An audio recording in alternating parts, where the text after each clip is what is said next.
Namaste. Welcome to UPSC Senpai. Today we'll be discussing about 2001 UPSC mains paper, particularly General Studies paper 2. Let us begin with the first question. Discuss the global response to President George Bush's National Missile Defense Plan. So how do you talk about it? First you start answering what the National Missile Defense Plan was. So it was proposed in 2001 by then President George Bush. The idea behind it is that the American government will start developing new weapon systems, missile weapon systems, to defend themselves. Uh, so that is a brief introduction that you can give to this question. The second aspect that you have to answer is how he intends to implement it.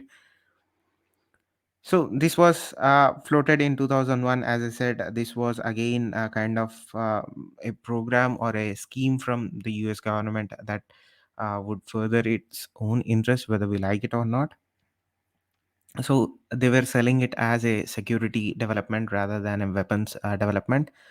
They were saying that we are trying to protect our own interests, we are trying to protect our allies, such and such. But what it ended up happening was it sparked fears in the world of a new arms race. So there was a real fear from various other countries, whether it may be Russia, whether it may be countries in the Middle East, whether it may be countries in the United Kingdom, Europe. There was a real worry from various global leaders as to if this national missile defense plan would restart an already waning arms race in the world, right?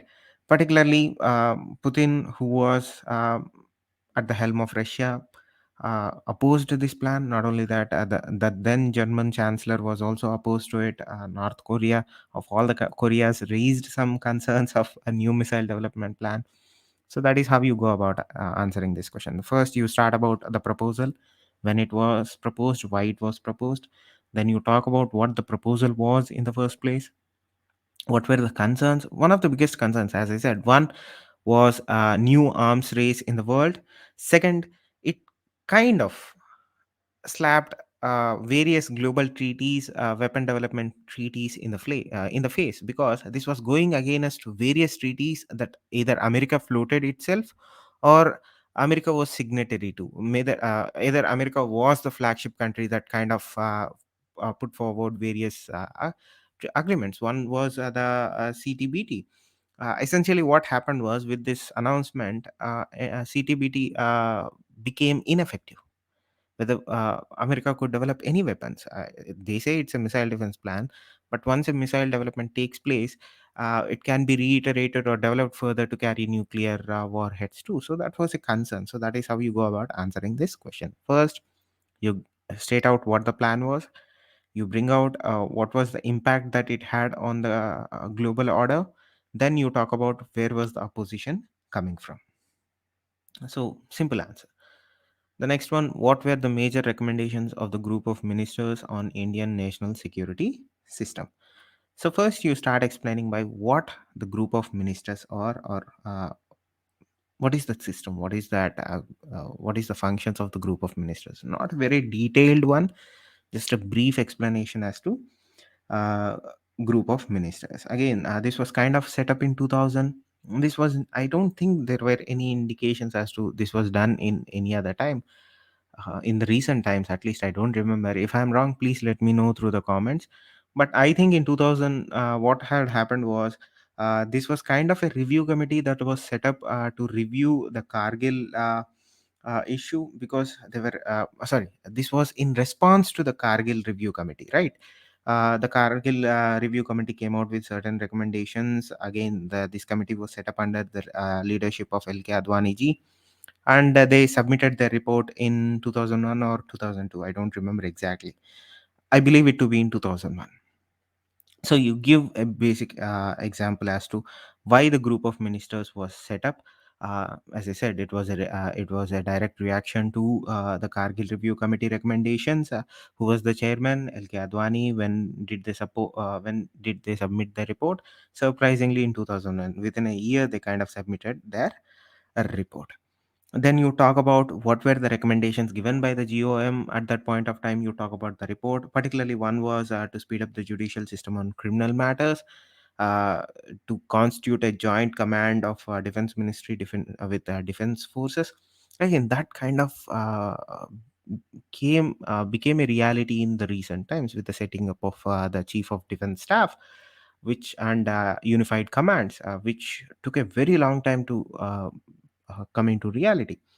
So that is how you answer this question. I know this answer is not the optimum one, but given the circumstances, um, given the limitations of 150 words, you kind of have to cobble something up which is acceptable, right? So explain what a GM was, why it was set up, what were their recommendations. Simple answer. You don't have to go into detail. Just lay out 4 or 5 recommendations from that committee. Examine the latest phase of Indo-Iran relation. So Indo-Iran relations are evergreen relation, are an evergreen topic. Whether we accept it or not, India and Iran on and off have a very complicated bilateral relationship over the years. Though we have this crests and troughs. We have a few years where the relationship is really good, that's the high, and suddenly it drops off like a cliff, and suddenly our relationships are so bad that whatever the agreements that we made during the good periods are scrapped or relegated to dust. Whatever, one of the biggest is the port thing that we are doing with them. Again, it's always an up and down when it comes to Indo-Iran relationship. So how do you answer this question? So first you start about where we had started when we established a diplomatic relationship with the country of Iran. Then you start giving an explanation as to what are the outstanding issues that both Iran and India share in terms of our uh, bilateral relationship. Uh, what are we doing? The final conclusion would be to examine what are we doing as a country, India. What are we doing to address these outstanding issues that we both share between our countries? Simple answer. Though the question looks simple, the answer is again simple but complicated. So moving on to the next one, what is India's look east policy? India's look east policy is very interesting in the recent times because India started look though we had a policy for a long period of time, uh, we never did kind of materialize it to the extent that we should have had, given the Chinese influence. I am trying to answer this question in the current context, whether I don't know whether it is the right frame to go about it or wrong frame to go about it. But let us look at the question again. It's the same with the Indo-Iran relationship. It's again an evergreen topic. Look east policy. Had it paid dividends? Absolutely, it had paid wonderful dividends when it comes to look east policy. So how do you answer this question in 20 words? Short answer: the simple logic is to explain what it is, why it is important. um, for example, Narasimha Rao government started the concept of look east policy. I think it was in 1991 or 92 that they had started. Though there is not an exact date as to when it was started, maybe I'm wrong. Again, let me know through the comments. But I think a resemblance of look east policy was in 90s under the leadership of Narasimha Rao. The idea behind was to develop a cordial relationship with East nations, which were they the idea was we have to give importance to our neighbors. That was the basic principle behind this. And luckily later governments picked it up to varying degrees of success, but it is paying dividends in the current climatic global order that we are in right now. So moving on, what do you understand by G15? So G15, simple answer, again straightforward. G15, group of 15 nations, uh, developing nations, kind of coming out of the non-alignment conference of 1989. Where was it? I think it was in Belgrade. Belgrade is is in Yugoslavia. For those who don't know, its secretariat is in Geneva. Currently, I think there are 20 members in that. Again, let me know. Um, through the comments whether I am right or wrong. I think it's anywhere between 19 or 20. I may be wrong, but don't quote me on that. So that is how you answer this question.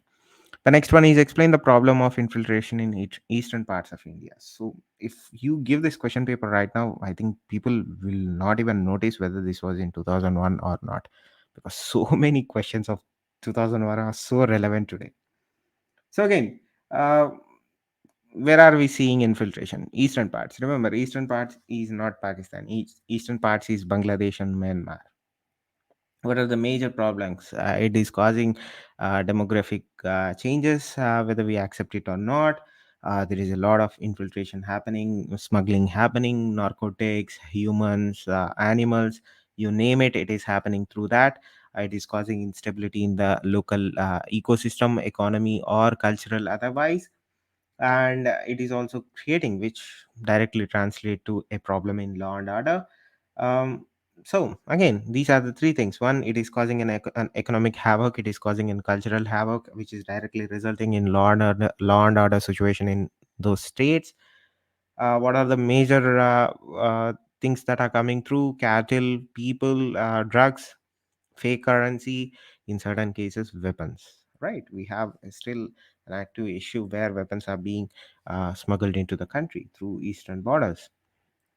Next question is, what is the significance of uh, sorry Oh, sorry. Why does India object to Kashmir being treated as a disputed territory? Age old question, evergreen question.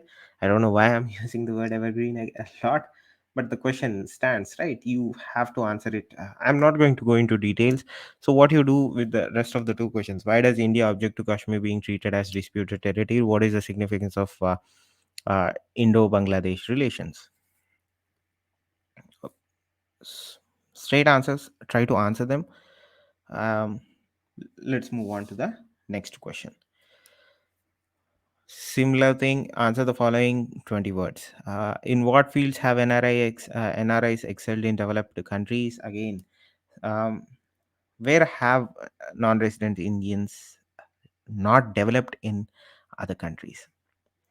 We, if you look at any statistic, NRIs are at the top of it, whether it may be education, whether it may be socioeconomic status, whether it may be financial status, whether it may be uh, any metric that you look in terms of Indians, particularly non-resident Indians in other developing or in other developed countries, they are at the top. I think Jewish people occupy the top position. We are either in the third or the second place at the most.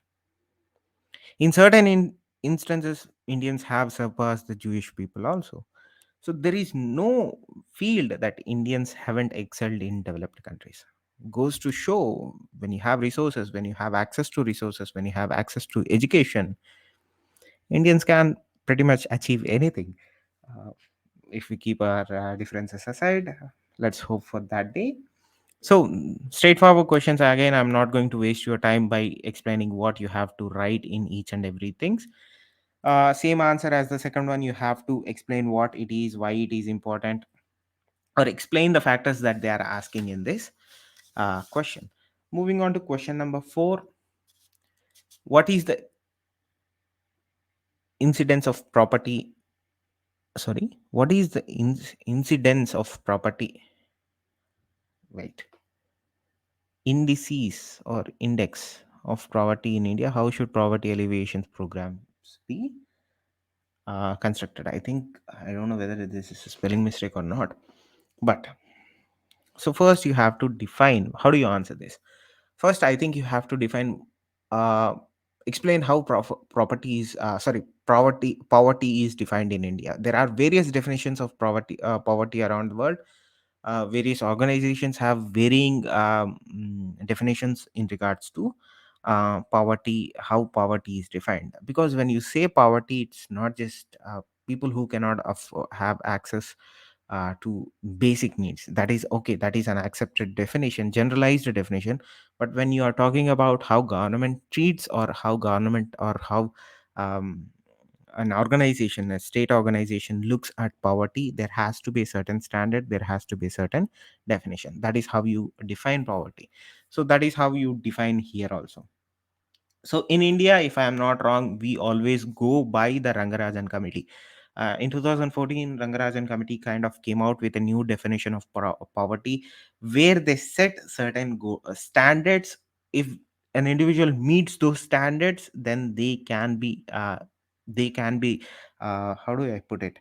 Then they are considered below poverty line in India, or they are considered to be poor. So, what was the composition that the 2014 Rangarajan Committee came up with?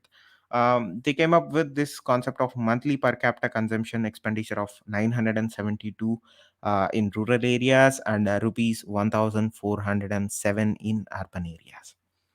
So, this is a monthly expenditure. If the person is spending below or equal to 972 rupees in rural areas and above 1400 rupees in urban areas, then they uh, come under this index, and they are eligible to certain safety social security programs that the government of India is giving out to the needy in our country. So again, that is how you define. Then the second part is, how should poverty alleviation programs be constructed? The simple answer is, give out suggestions. What are the suggestions? There are hundreds of suggestions, but you have to pick which are suitable, which are implementable, which are realistic. That is how you answer this question in the best possible way. Don't give out rosy answers. Don't give out rosy suggestions. Be realistic, be practical, be very straightforward as to what is the issue, what you need to do to address that issue. That is how you gain marks in these kinds of questions. You have to be very straightforward, you have to be extremely realistic when you are giving out suggestions. Don't suggest a committee here. There have been empty number of committees. If you are so interested, pick out the recommendations from different committees and compile them in your answer. That would be the best case. But never recommend a committee when you have already hundreds of committees existing with hundreds of reports in regards to how poverty alleviations program should be constructed in this country. This is not an Indian problem, this is a global problem. But since we are talking about India, we'll limit ourselves to India. So the next question: Indian economy presents a paradox of high savings rate with low income and high saving rate with low growth rate. Analyze. So this question is very interesting. My question to you is: can the same thing be said about our economy in the current 2030? Sorry, 2023. Can the same thing be said? Can we say that our Indian economy, right, is a high savings economy, irrespective of having a low income, where we have a high saving rate with low growth rate? Can we say that? My question to you is, try to answer this in the current context. But what is the question here? So let me explain what the paradox here is. Uh, so first, you answer by explaining what saving rate is, right? What saving rate is? You give a definition of what saving rate is, and you kind of have to explain what has been the Indian saving percentages. There is definitely data out there. I have looked at it. I don't remember, which again I'm absolutely sorry. So there is enough data. There is absolutely true data. I don't know whether it is true or not, but there is enough respectable data in regards to what are Indian saving percentages, how they have been since data has been collected. You get a beautiful graph as to whether they have gone up or gone down. So you quote that data in this answer, and then you explain who came up with this paradox. I don't know whether you should conclude the answer with who came up with this paradox. So just let me give you a little bit of background of what this paradox is.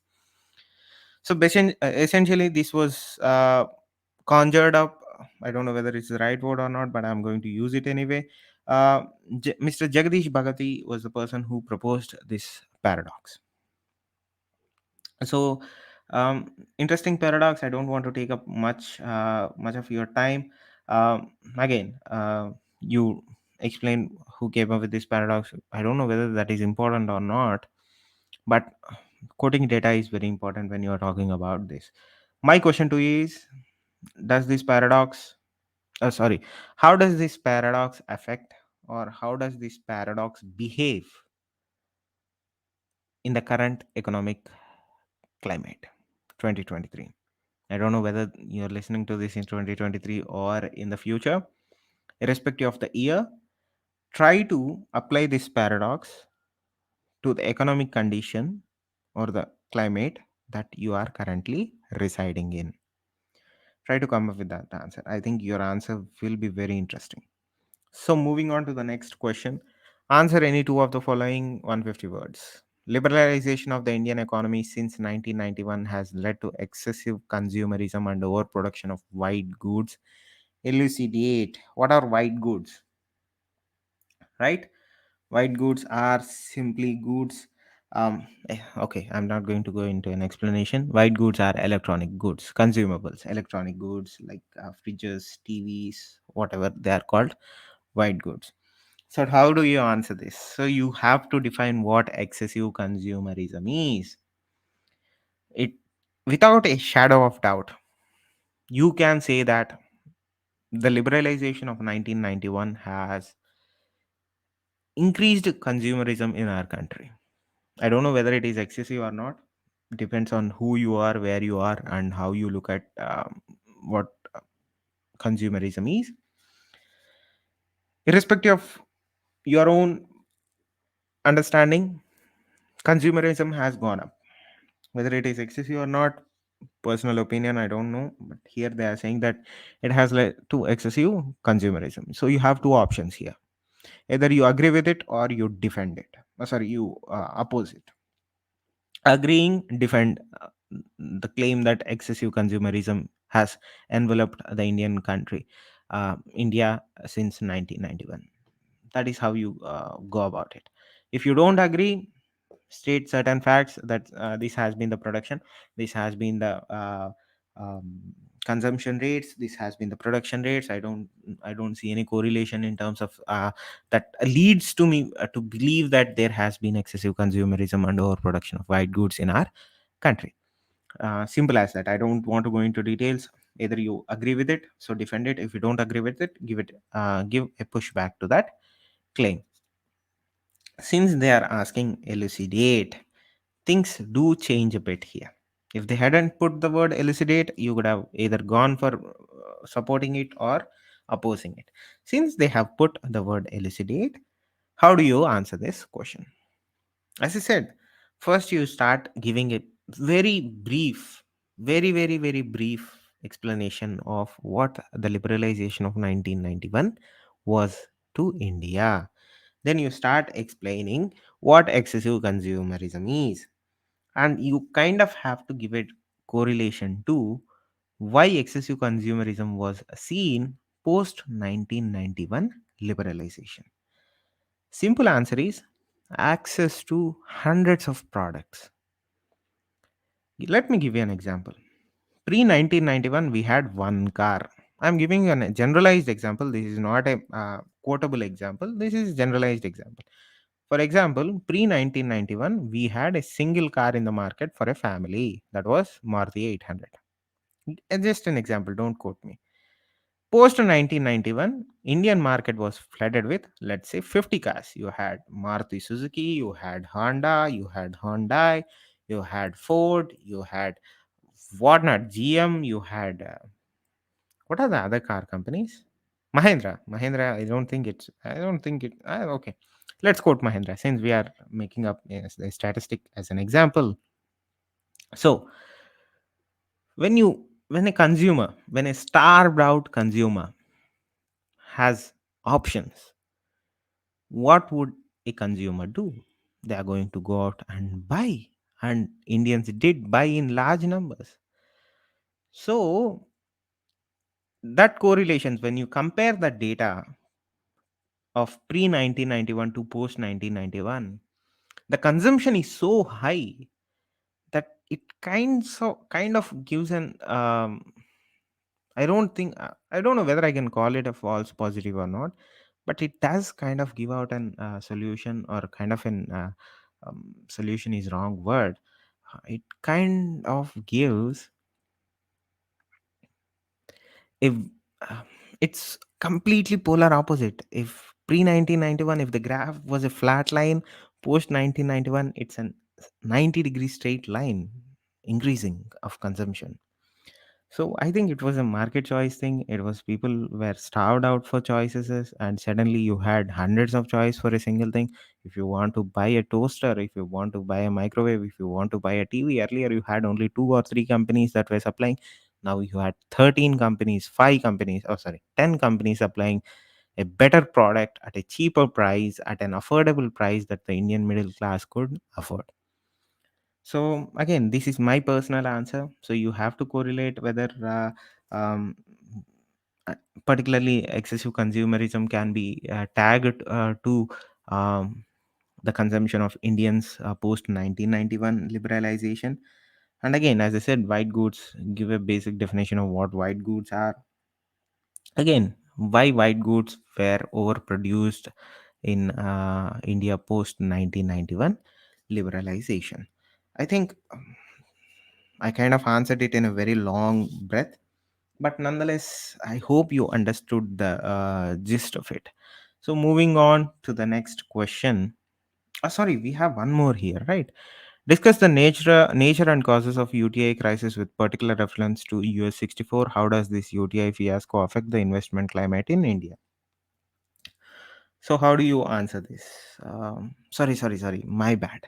There is one more question. What are the hurdles faced by Finance Ministry of India in keeping the fiscal deficit below 3-4% of GDP? Suggest steps to lower the fiscal deficit. Again, a straightforward question.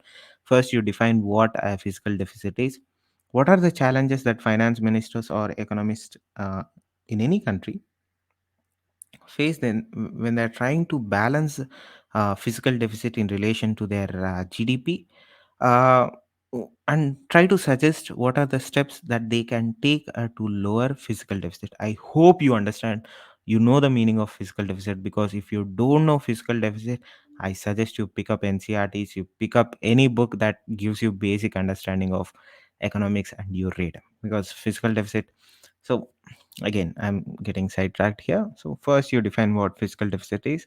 What are the challenges that an economist face when they're trying to maintain a healthy balance of fiscal deficit with uh, respective countries GDP, and you suggest steps to uh, lower fiscal deficit in that country.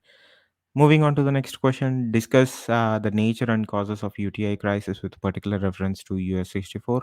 How does this UTI fiasco affect the investment climate in India? Remember, this is from 2001.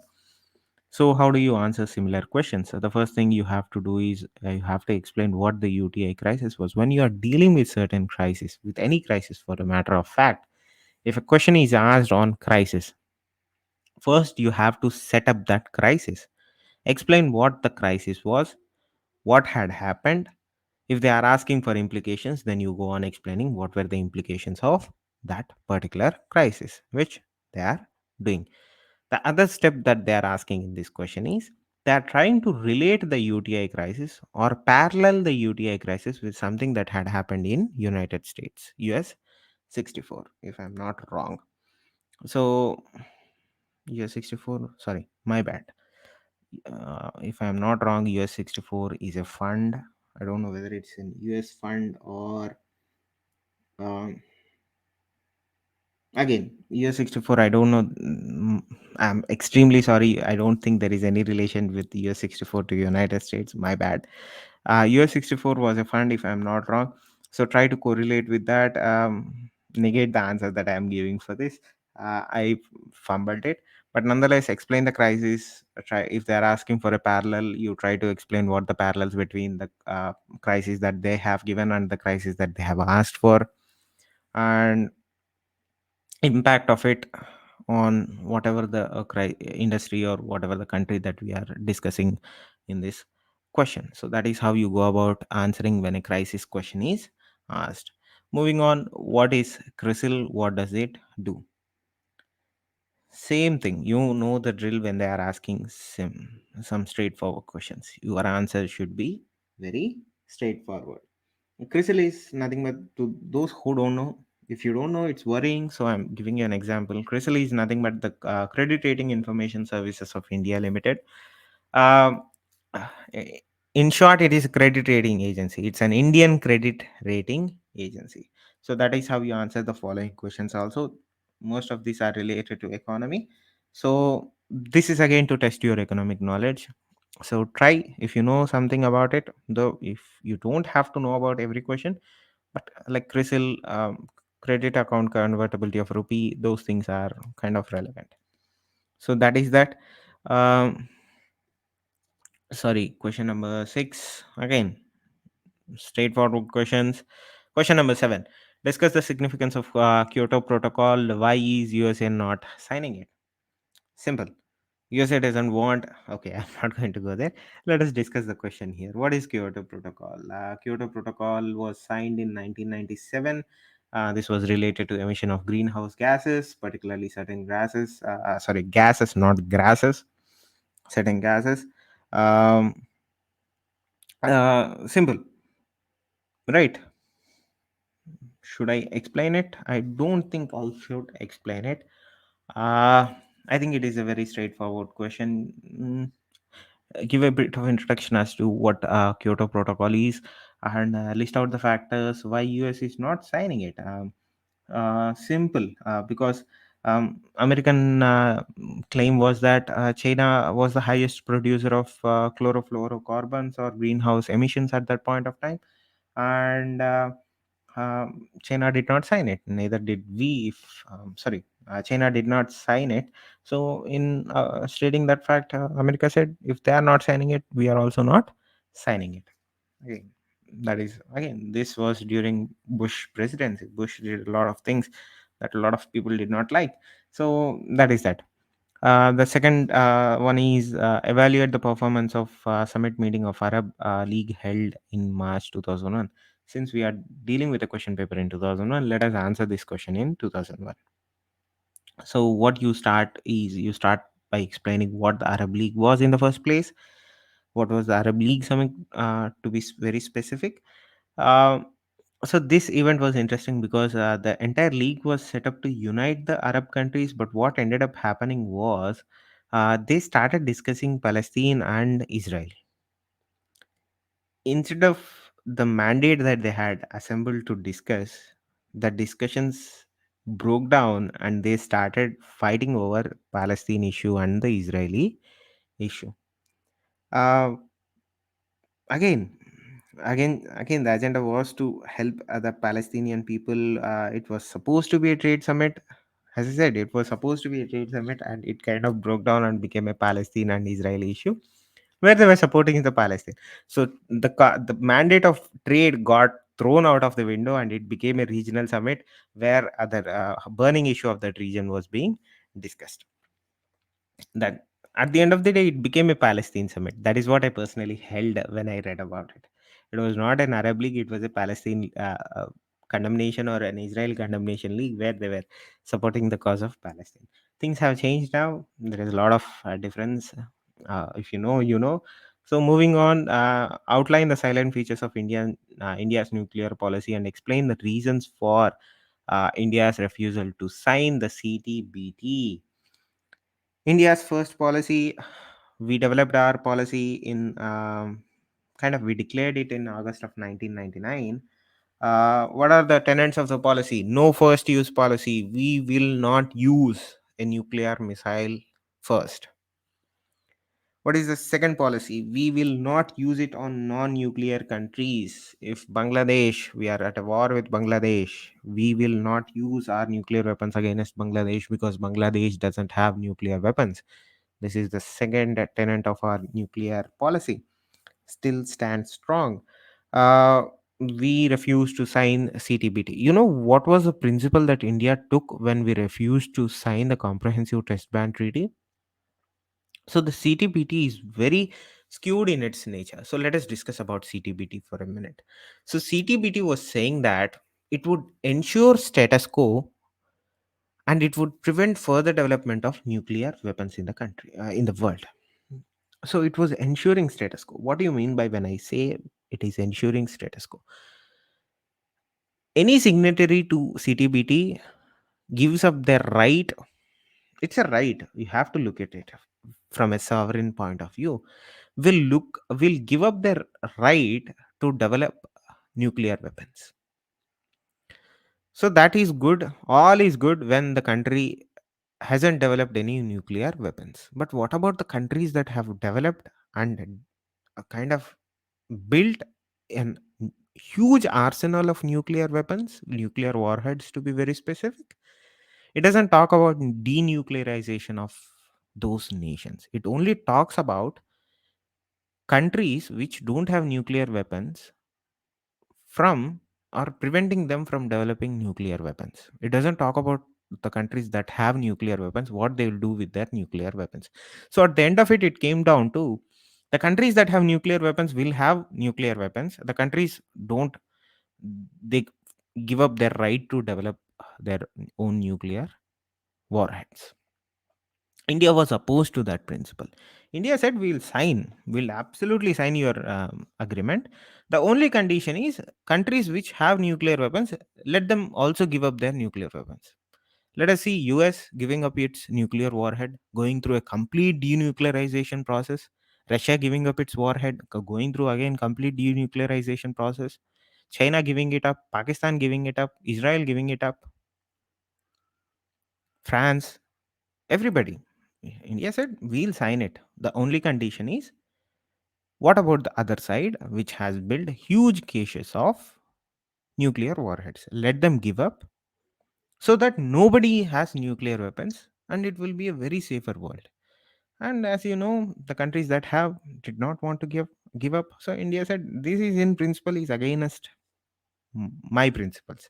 So you keep your treaty, we'll keep our nuclear weapons. Let us see who will sit. And we sat out of it. That was the basic principle that India took. India said, I'm trying to repeat it because this is a very interesting notion, because we have certain principles that certain other countries do not have. So we said, we'll sign, you give up, they'll also give up their right to develop. So everybody is denuclearized and there are zero nuclear weapons in this world. So everybody is safe. Everybody, it's a win-win situation. But the countries that were proposing this treaty to begin with had a skewed interest in mind. They didn't want to give up their weapons, but they didn't want the other countries in the world to develop weapons. So that is again a skewed system to look at, which was again the same thing applies with United Nations also. Something that we'll discuss in future time.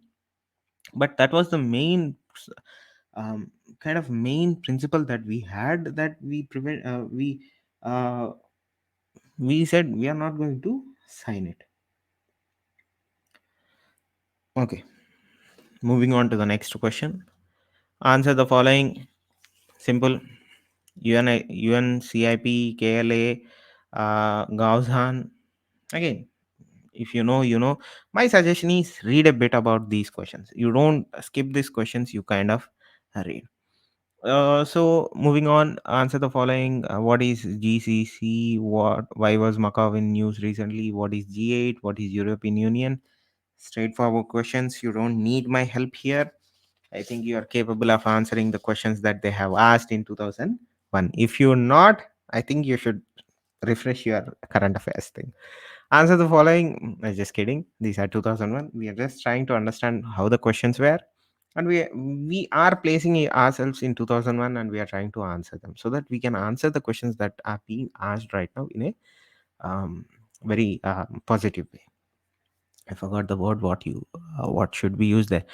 So what is GCC? Again, we went through this. Moving on, what is cryogenic engine? Discuss its significance in India's space program. Interesting question. Straightforward question. Explain what cryo engine technology is. Explain Indo-Russia relations in terms of cryo engine technology. Explain. Don't explain. Give a brief about the American refusal to give this technology to India, and why Russia was willing to it, and how how America spoiled our relationship in terms of preventing Russia give the technology to us. Explain why this technology was important, because we have GSLV because of cryogenic engines. Now we have we have the capabilities to launch interplanetary missions. We have capabilities to launch geostationary satellites, heavier satellites, um, so on and so forth. What are stem cells? Why have they been in the news recently? Again, explain what stem cells are. To give you a brief introduction, stem cells are nothing but cells that are harvested from bone marrow. Either it can be your own bone marrow or it can be a donor bone marrow. What was the principle is there is a strong scientific evidence that stem cells do help in recovery of damaged tissue, and explain the technology that is used in this stem cell therapy. uh, Moving on to the next question, what is fiber optics? What advantages does it offer in telecommunications? Elaborate what is vermicomposing. Discuss the importance in Indian context. What does the Montreal Protocol deal with? Discuss its role in protecting Earth's environment. So I'll run through the questions so that I think this video has run long enough. So first, you explain what fiber optic technology is, how it has revolutionized the field of telecommunications. Coming to vermicomposing, earthworms. Vermicompose involves earthworms. Point that fact out. uh, Advantages, relation to organic farming. Advantages, what are the advantages from environmental perspective? Montreal Protocol, September of 1987, Montreal City, Canada. Chlorofluorocarbons, CFC, and halogens. If the Kyoto Protocol was about greenhouse gases, Montreal Protocol was about chlorofluorocarbons and halogens. The focus was on ozone layer, if I'm not wrong. Explain what the pledges that the Montreal Protocol talks about. What were the pledges or were the various promises that various governments said that they are going to follow. Moving on to the next question, answer the following, explain handshake. Simple. You know the drill here. Thanks for watching. Namaste.